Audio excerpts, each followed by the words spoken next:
Saudações, alunos e alunas!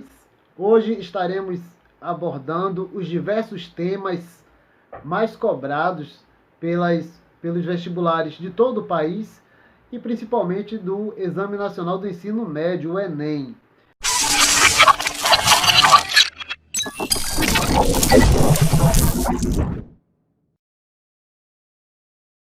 Então vamos fazer aqui uma abordagem metodológica.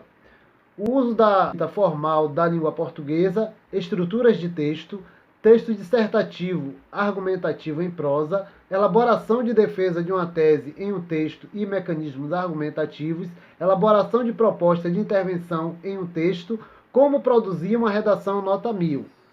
Bom, nós vemos aqui que o uso da escrita formal da língua portuguesa, ela segue por dois parâmetros. Nós temos aí uma animação onde a moça fala fluentemente inglês, espanhol, francês, russo, italiano e alemão. Então o cidadão que está fazendo a entrevista pergunta: e o português? Ela aí varia, vocês percebem da forma que ela fala. Porém a comunicação ela foi feita.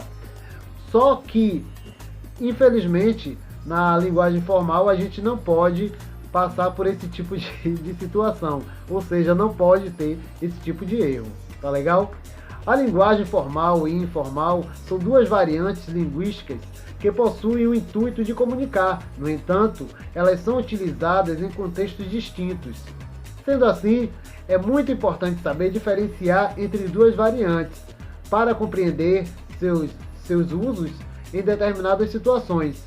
A linguagem formal é mais importante para o nosso estudo, todavia ela auxilia na construção de uma boa redação.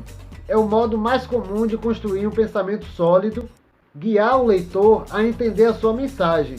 As três partes são introdução, desenvolvimento e conclusão, e cada uma vai cumprir uma função específica. Texto dissertativo argumentativo em prosa. A dissertação é redigida em prosa, ou seja, estruturada por períodos e parágrafos, diferentemente de um poema ou de uma música, por exemplo, os quais são estruturados em versos e estrofes. A estrutura da dissertação deve apresentar, no mínimo, 3 parágrafos, os quais a gente já citou anteriormente. Elaboração de defesa de uma tese em um texto e mecanismos argumentativos. A introdução, ela fala da problematização do tema, o desenvolvimento, argumentação, fundamentação e defesa do ponto de vista, lembrando que esse deve estar na terceira pessoa do plural. Conclusão, balanço da discussão realizada ao longo do texto. Elaboração de proposta de intervenção em um texto.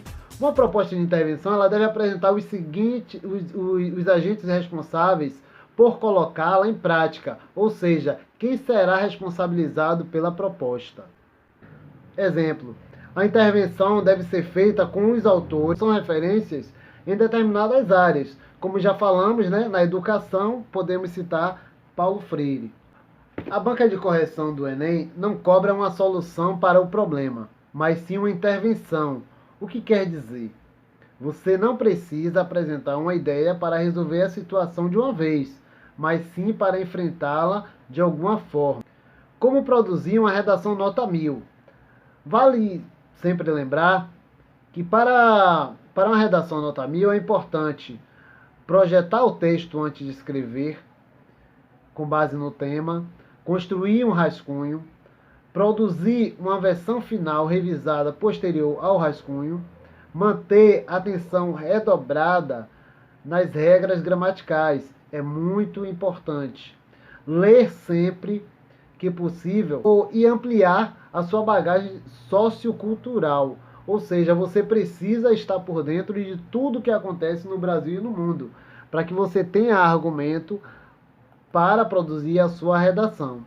Nós temos aqui as referências da produção desse trabalho, dessa aula, e eu fico à disposição para qualquer dúvidas. Agradeço a todos e bons estudos.